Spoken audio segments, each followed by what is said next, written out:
Welcome to the Doctors Making a Difference podcast. I'd like to welcome Nimish Patel today, who's on the podcast, and I appreciate you taking the time to be with us. And would you mind introducing yourself to the audience? Yes, a pleasure to meet you, Peter, as well. So Nimish Patel here. I'm a neurosurgeon. I've been in practice for about 17 years with the same health system, Methodist Health System, based out of Dallas, Texas. And I happen to have the opportunity to, and I say opportunity because I lead a group of neurosurgeons for the last 10 plus years. And it's been a great job. And with that comes a lot of ups and downs, and I've learned a lot. And I can say that things are going quite well. So pleasure to meet everyone as well, as you as well, Peter. Yeah, thank you.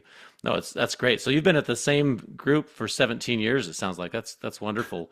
I have, yeah. The statistics are, most people change their jobs, at least neurosurgery wise, they change their jobs in the first 3 years, and I've been very lucky to the fact that that hasn't happened, or maybe I just don't know any better. So yeah, Maybe, but well, it's true because if you look around, and it's not just neurosurgery, I feel like it's become kind of the norm for people to switch jobs every few years. And so that's quite a remarkable thing that you found a group, a collegial group, and a place where you continue to really have a tremendous influence there. That's awesome. I'm yeah. curious a little bit about how you, as we get into this, maybe we'll come back to it, how you've chosen medicine and how you chose to stay in that particular area, despite so many different opportunities and challenges.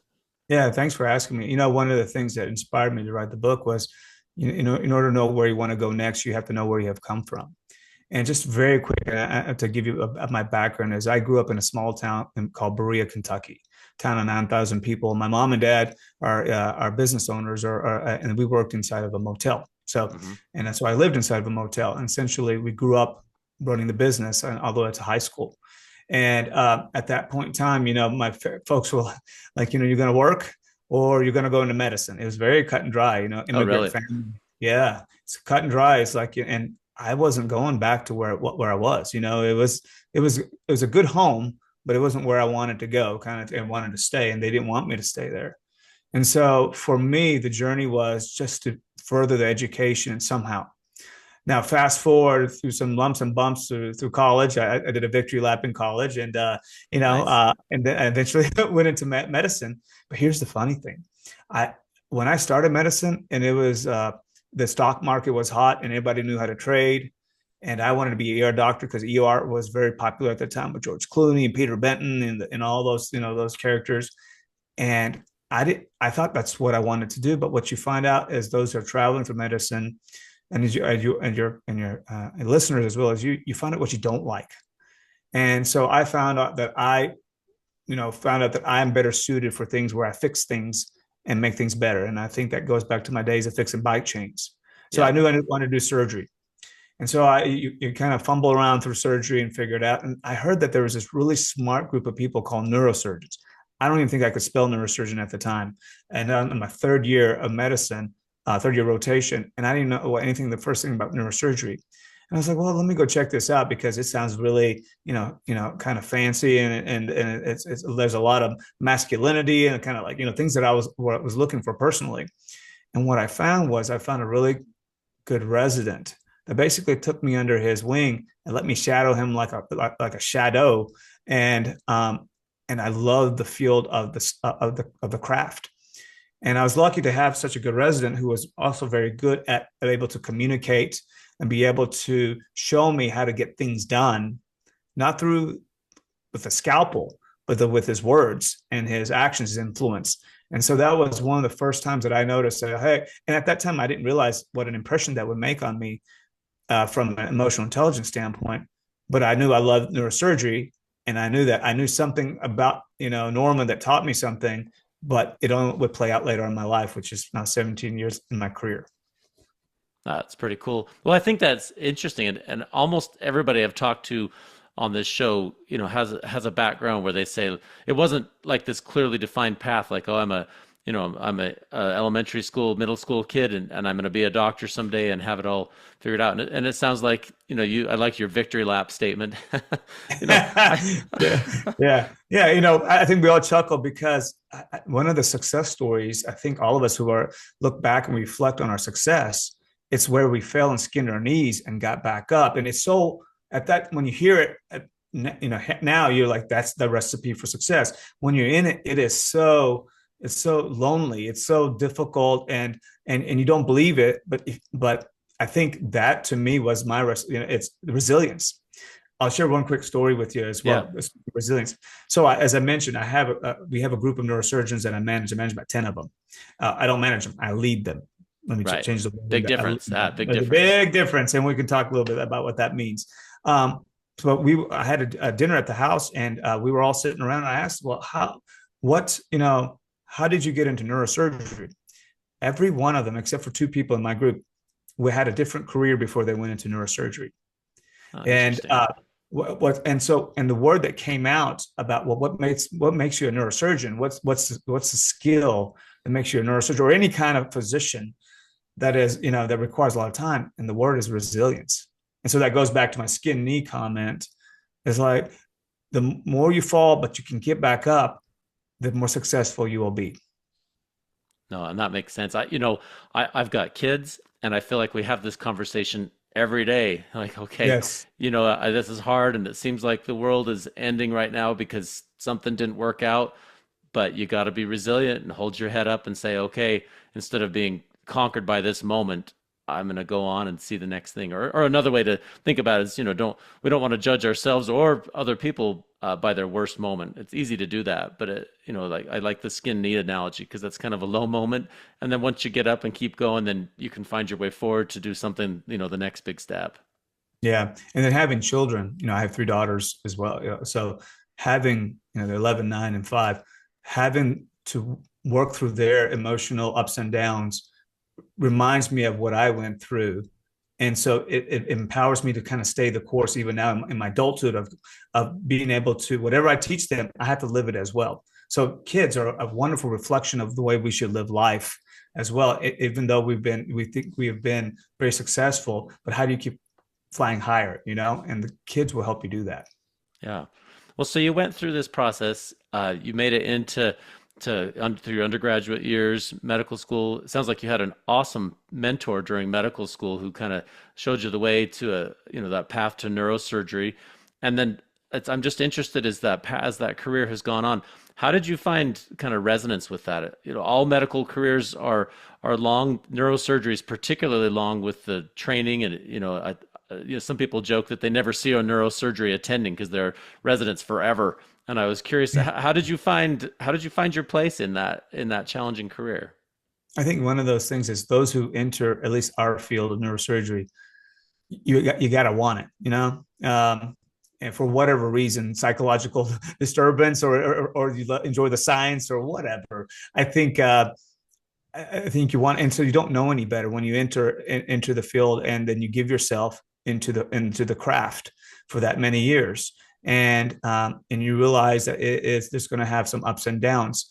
And I will say the field of neurosurgery is a wonderful field. I have tremendous amount of respect for it, and I feel very lucky to be part of a group of colleagues that are just marvelous. And but neurosurgery training, to be an excellent at anything, neurosurgeon, physician, or whatever you are, OBGYN, it comes at a cost. And it comes at a cost of not developing other skills that you don't find out until you hit the real world. And you're like, oh my goodness, that my craft will get me far, but it won't help me get to the next level. And that's how I kind of evolved into what I do now. And the book came about as well.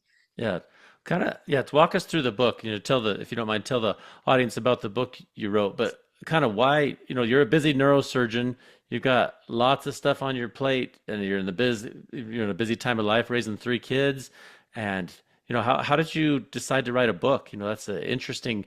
It's just an interesting sidestep, and I think it's powerful to hear that from someone not from the outside, but from someone on the inside, right in the middle of a career in medicine, to write a book, Yeah. and much less a book about emotional intelligence. I'd really like to hear about it. Yeah, Peter, I think you nailed it. I would say to my brothers and sisters, and this was not something I had planned. I'm not a voracious reader. At least I wasn't. I am now, but I wasn't back then, and I wasn't much of a writer either. it happened to me, and I think it happens to all of us who are in mid career of our craft. So I again, as I mentioned at the beginning, I've been practicing 17 years. Around year 7 for me, I came home one day from work and I sat down at the table, and I remember it was like a fall evening, and I sat down and I was sifting through the mail, looking through the bills and the AARP invitation, which was kind of odd, but that piece of right, that piece of mail that like, why are they giving this to me? And my wife sits down and I said to her, I said, babe, I just don't feel it. I mean, I don't know what, every day I go in and I work and I just, it feels empty. And I remember saying that to her, and at that time, mind you, 7th year practice, my practice was flourishing. I had all the economic success that I would ever thought of as a kid, from those motel days back in Berea. I had all that covered. But something in me was just kind of like, okay, is this it? Is this it?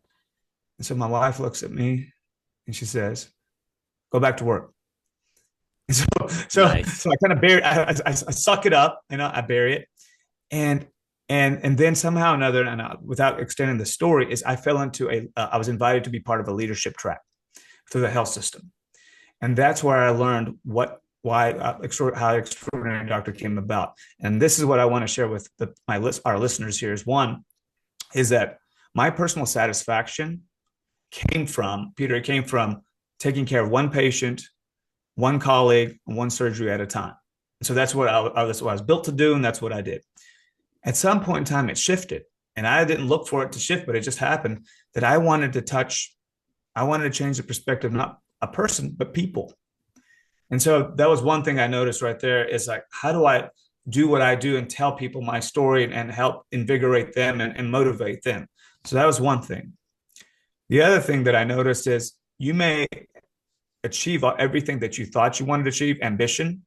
And we're all ambitious people. We went to college, went to medical school, finished 7 years of residency. But that ambition never goes away. And you're practicing now, you have a flourishing career, you got all the cars that you wanted or whatever it is that's important to you, monetarily wise. And that doesn't go away because our DNA is ambition. Mm-hmm. And so what I also learned is that ambition transforms. So through this leadership, I learned that my ambition needed to transform. It was in another methodology. And the other thing I think now, as I look back, I'd say is a concept of choice. And I feel very strong about this, is that you will hear someone disgruntled, a physician disgruntled for whatever reason, say, I will never recommend this career to my kids. Oh, the system is against me. It's it's a very negative thing. And mind you, it's not perfect by any means, our craft or our industry. But we chose to go to 4 years of medical school. We chose to pick up from the skin knees and go into residency. We chose to pay for all this extra learning and get a job. So why would we choose to be disgruntled and have and almost a victim mentality about our career? And I wasn't gonna buy that. And so I did a mindset shift, And so that's kind of how, knowing those things about ambition and knowing about choice, knowing about how I wanted to help people, and that's how Extraordinary Doctor was born. That's awesome. I'm thinking back my own experiences and 100 conversations I've had with other people about what it feels like to be burned out. And I've found just to reflect exactly what you said. I think when people feel like they don't have a choice, they're stuck in a rut, they're repeating the same thing, you can kind of get to where you say, hey, this isn't bringing me the same satisfaction and meaning. It might be new to the patient that I'm caring for, but I've done this same thing 100 times this year. And people can get a little bit into that burnout phase. And I think most people tell me it can hit sometime it can hit in residency, and then it can hit somewhere about 7 to 10 years into a career where you say, hey, this is more of the same thing. But I feel like the way to get out of it is just what you described. Number one is the patient say, hey, am I being here for the person who entrusted me with their care? And number two is knowing that you have autonomy. You can make a choice. And that's just what you did. You made a career pivot, and you escaped the idea that you were trapped in the same thing, and you went to a leadership role. And then you took it so far as to actually write a book not just about medicine and how to be a good neurosurgeon, but basically like how to be a good person and how to communicate intelligently with other people. And I think that's fascinating. I'd actually like to hear a little bit more about how you decided on that topic and specifically emotional intelligence. Having a neurosurgeon write a book about emotional intelligence is is remarkable and unique. I'd like to hear a little bit more about that.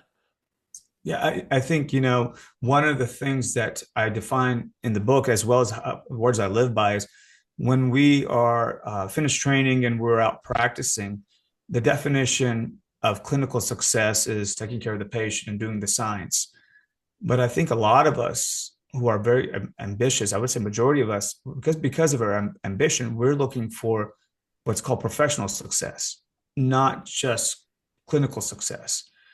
And professional success requires a different set of rules. And so what happened to me was that I felt proficient in the skill set that I had practiced for years, and I had honed them, and then and I was doing it. And it was very gratifying. But remember, my DNA is, as well as everyone listening, it's ambition. And so I, I will say I was looking for, how do I get better at something else? And whether it is a better investor, whether it was, and I did all those things. Usually it's investment or something like that is really common. But how do I get better as a person, or how do I influence, or how do I move up in organization to be part of the decision making instead of just being the clinical side of it? And so for me, it was about a self-discovery for self, because I knew what I was. I've been trained to be a neurosurgeon. I know what I am very well, but I didn't know who I was, in the sense of, well, what my values, what is a value? What did what did I not stand for?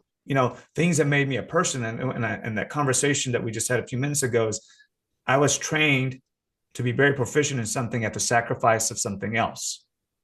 So I was trained to be a neurosurgeon at the sacrifice of, I never got to develop who I was. And I think a lot of us, as we move through our craft, whether it's in medicine, whether it's in being a lawyer or an engineer or something else, the professionals, there's a piece of you that it's not that you ignored it. It's just there wasn't room for it.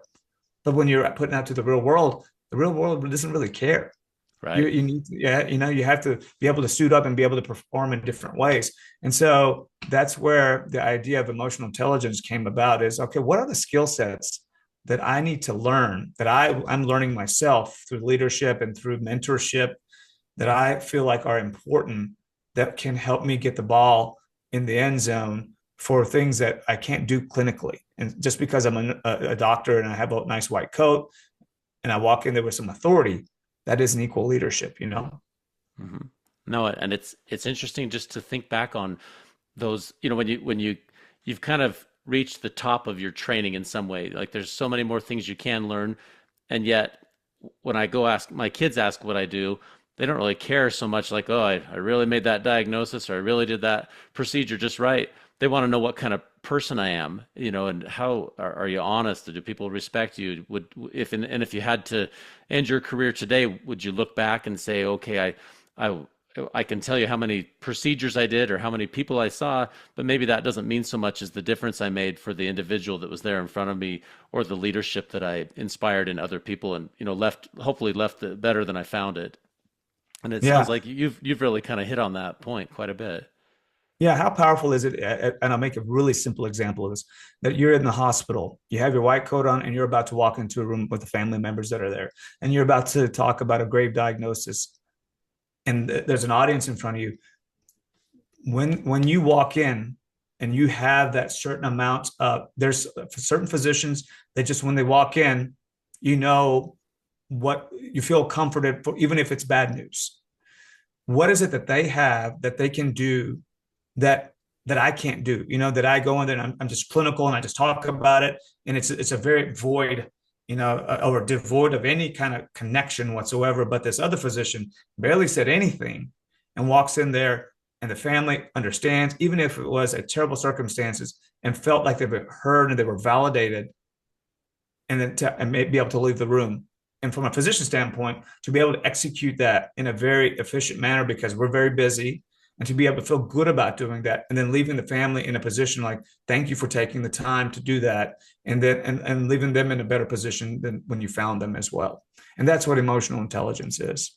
Yeah, no, I've been a part of those conversations just like you have, where you're telling somebody news that is really bad, or something that's really challenging, and yet the feelings that you leave with are those of gratitude and graciousness and kindness, and they'll say, I'm so thankful that I had the interaction with this doctor that helped me through this thing, even though on paper you may say, well, I wasn't able to help them. They had something that couldn't be helped, and I think what you hit on is very powerful. What I want to know, what tricks could you share with our audience on how to do that? Because it's really subtle, but it's the art of communication and understanding that person in front of you. And I'd like to hear you just tell me more about Yeah, that. you put me on the spot. So, what are the behaviors, the attitudes, and the conversation pieces? What do you say, and how do you act? In those certain situations. Well, I'll give you a very simple one. Let's say you walk into a clinic, and you're in the clinic, and there's the family members are there, and if they are sitting, I would recommend that you. And this sounds very basic. I would recommend you sit, because being parallel with them in the same station with them for 10 minutes is better than standing while you're standing and they're sitting, and you doing a 20-minute conversation. There's really difficulty to connect. So just physically matching them on where they are from a position standpoint it makes them feel that there is a connection, and you can deliver the same message or even a shorter message in that amount of time just by changing your station. So that's one simple thing, I would say. Yeah, well, and I've found that same thing. Sometimes it can feel awkward at first. You walk in the room and I start rearranging the furniture and let's pull a chair around, everybody have a seat. Let's get because I'm always in a hurry, just like there's always 10 things hanging over your head as a doctor, and the patients may not. They may have been waiting for that conversation all day, or they may have just walked in. But I think that's actually a really powerful tool to take the time to just get on their level, or go get a chair or whatever it takes, so that you can sit down with somebody and they know that you're there. And it's kind of I think it's not really a doctor thing. It's just like a basic human connection thing. And Yeah. sometimes I think we get lost a little bit.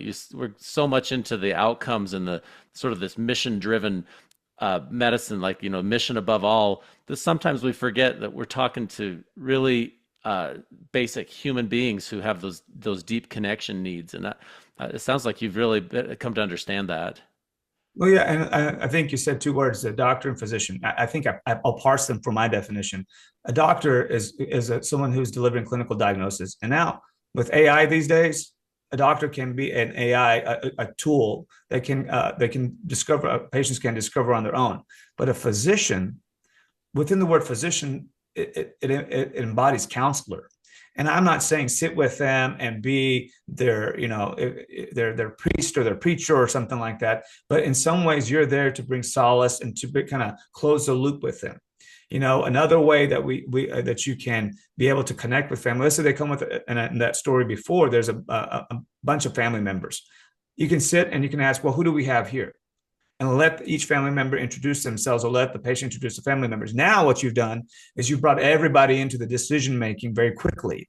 And so you can say what you need to say, and everybody's bought in with you, and you can still leave the room having that everybody felt that there was a connection with you. So those are small little things that you made me think of that when I was giving that other example. Oh, that's perfect. Kind of reflecting on this, a while ago, we talked a little bit about kids and our perception of our family members. And like you said, sometimes people would say, "Oh, no, don't go into medicine. It's too much, too hard, too long, or it's too much burnout," and all these other external factors that seem to control our lives a little bit.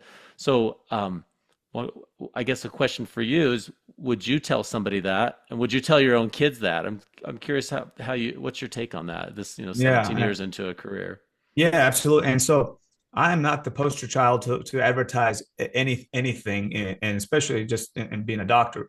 It took me a while to come to this realization. So I was also in the same boat. If you're starting your career practicing, I did the same things. I was grinding it out, getting those bills paid, the things that mattered. Mid-career, you heard what happened to me mid-career. I think that happens to every physician. It's just almost every physician. And now I'm kind of tailing out of the mid into kind of the late part of my career. I'm probably still in the thicket of the mid career.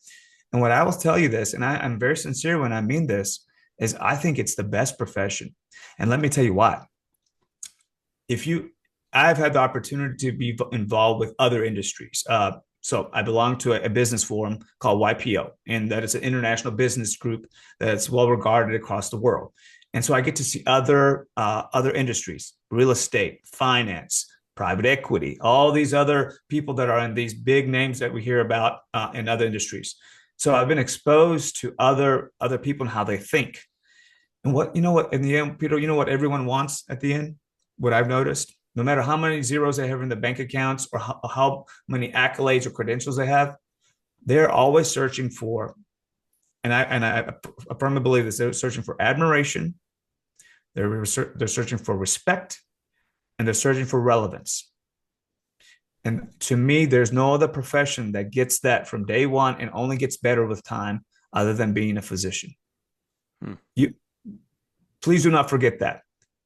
Only when you see in other industries that you'll see like, oh, well, they make more money and things like, yeah, of course, the economics may be different and the lifestyle may be different.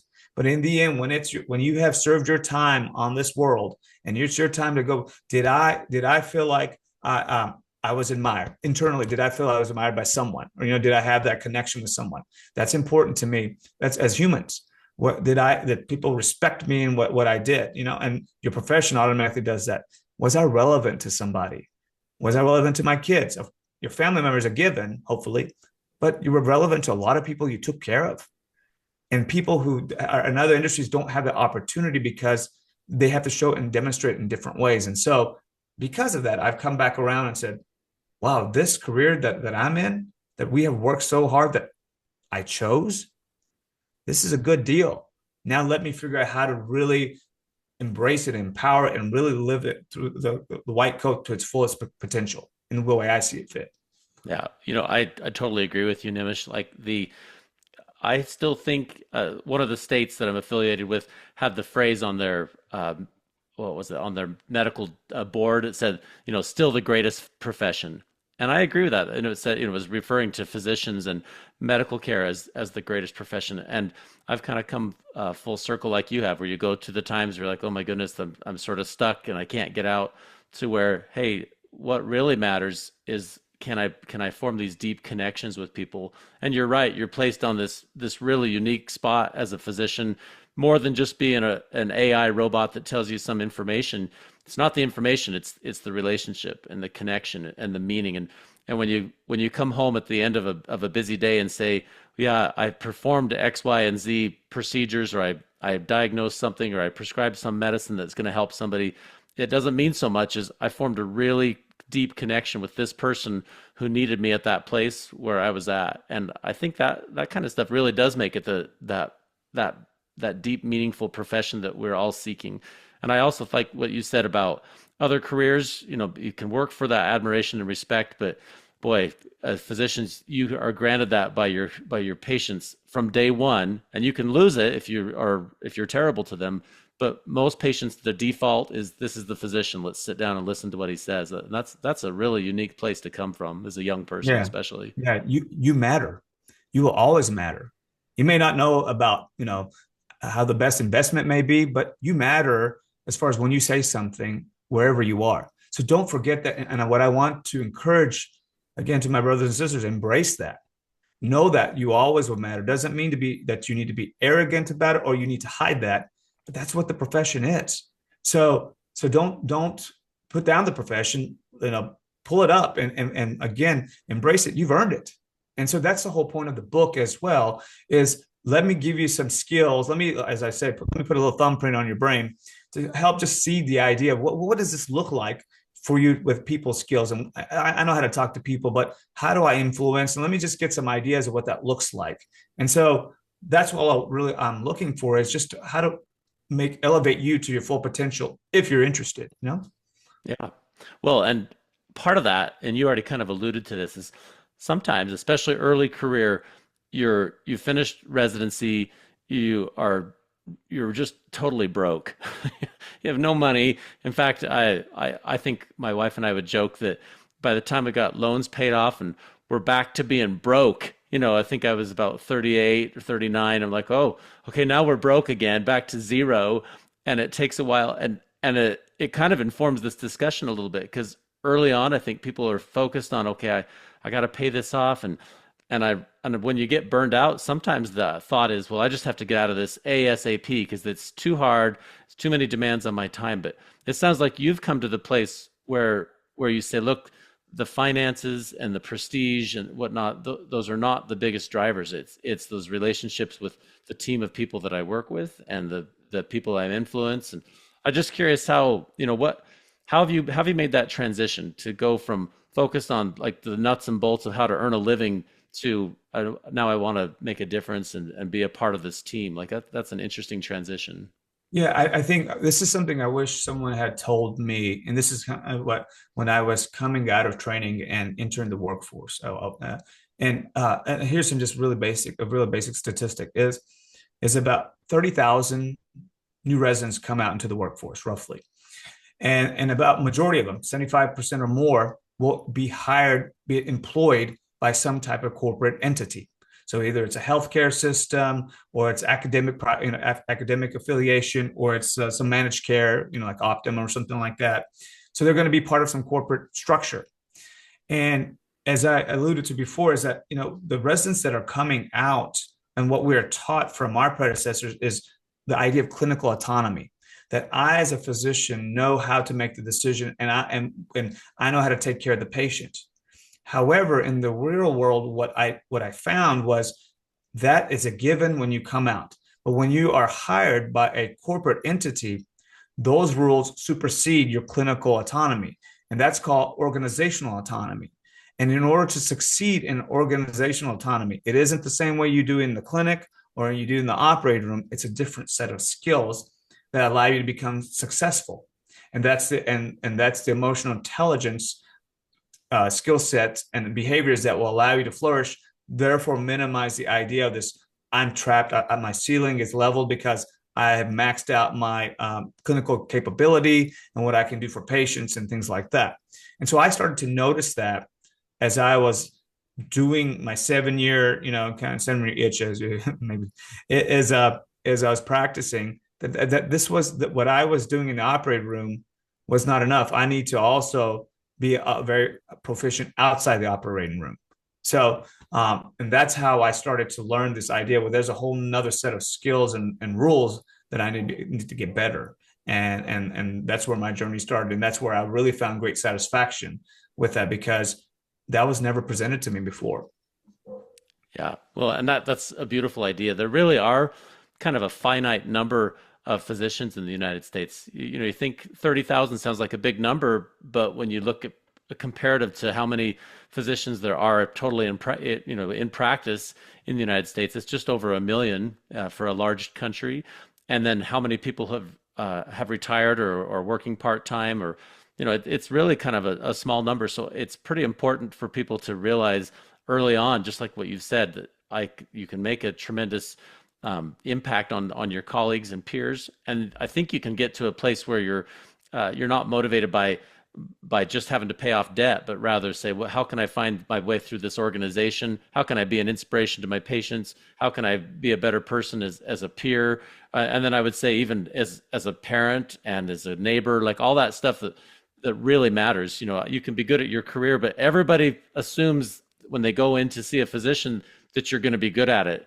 And they don't necessarily even look at the paper like, oh, Dr. Crane went to such and such school and such residency. There are some that go through a whole pedigree, but most of them just walk in and assume that you're well trained. And so all these other extraneous, or not extraneous, these other core skills for life become so important. And you've really hit on that.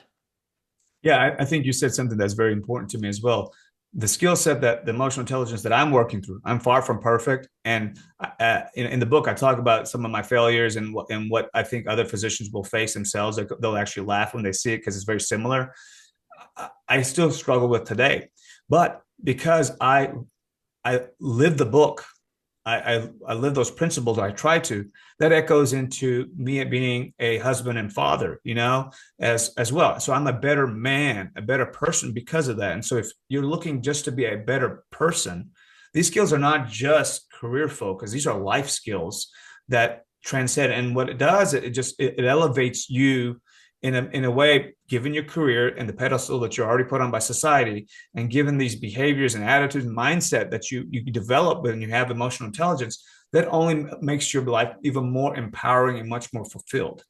And so I think it's just one of those things that, as ambitious people that we are, we're really presented to it. And I would love the idea of, if we could change curriculum to say, hey, and we could use the idea of you're moving into a corporate organization, and to succeed in a corporate organizations, you're going to need these skills. But these skills are more than just getting a good job. It's being a better person. Yeah, no, it's awesome. So tell our audience one more time the name of the book and how to get it, because it sounds like it's probably a worthwhile read for lots of folks. Yeah, no. Again, Peter, thank you. The book is called Extraordinary Doctor, and I just put a small plug in there because it just became a bestseller, which is I had no idea, but you can buy it on Amazon, you can buy it on any of the outlets. And what I ask is, if you're even thinking about, you want to be better, how can I be better? This is what I did. These are some thoughts that I came across. And again, this came from things that I was reading, and mentors and leadership principles and guidelines that really helped me. And I think if I can just leave a small thought with you, the rest is you will chart the course because you are an ambitious individual and you will find your own way. But sometimes it's nice to have someone pointing a finger to say which way to kind of travel, go that way, and you'll seek what you find, what you want. You'll find what you seek. Excuse me. No, it's great. Well, I really appreciate it. Like, this has been a great discussion of not just what it means to be a good neurosurgeon, because that's really important. We need to make sure we're proficient in all the technical things that we do, but to be a good person, and to be, and I've found, just like what you've said, the leaders I want to follow are, like, you can tell they're good, and maybe that's too subjective, but you can say this is a person who's honest, who looks at me in the eye and doesn't deceive me, and all those things that make us really want to follow other people. That leadership matters so much in medicine, both for our patients and for our peers. And it sounds like you've been able to have a wonderful experience with that. Yeah, an ongoing journey, and like I said, the person who I want to be is still yet to come. And so I'm on the journey of an extraordinary doctor. Yeah, well, and I always tell my wife, work in progress. Yeah, You that's know, I right. think That's all of exactly. us, that's We're how all we work all in are. progress. We're all Yes. a work in progress. And to that end, for folks who say, look, I'm in that burnout phase and I don't know what the next step is, and I feel like I'm lost, and maybe I just need to quit and go find another career. I would echo what Nimish said. Like, find that place to really connect with the patients and with your peers and with that leadership team, and try to find a way to flourish. And I would argue, just like what you said, Nimish, emotional intelligence is the key. And I also think, like what you said, it's not just baked in. You can actually learn how to be better at it. Yeah. And it sounds like this book could be a good read for anyone who's seeking that. Yeah. Yeah. Well, any last thoughts for us, Nimish? I've loved this interview. It's been awesome. Yeah. The only thing I would add to what you just said is you will find what you seek. So if you are looking to be disgruntled, if you're looking for the system to be against you, you'll find it. But if you're looking for, hey, how do I use this opportunity to become better? How can I be involved with leadership if that's what you want? How can I be more fulfilled? You will find it. So all I ask is take a step back and say, what is it that I think about all the time? And if it's something negative, I believe that you can change that perspective, and you can make yourself better. Yeah, it's powerful words. Thank you so much, Nimish. I know our audience will love this interview, so thank you so much. Appreciate it.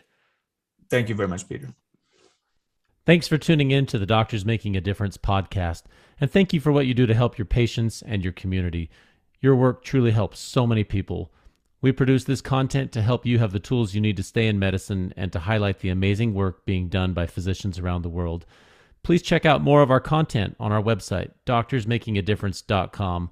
Also, please follow, like, or subscribe on your podcast player or YouTube channel, and give us a 5-star rating. It really helps spread the message. Finally, If you'd like to be a guest on the podcast, or if you'd like to nominate someone to be a guest, please visit the website or email me at admin@doctorsmakingadifference.com. See you next time.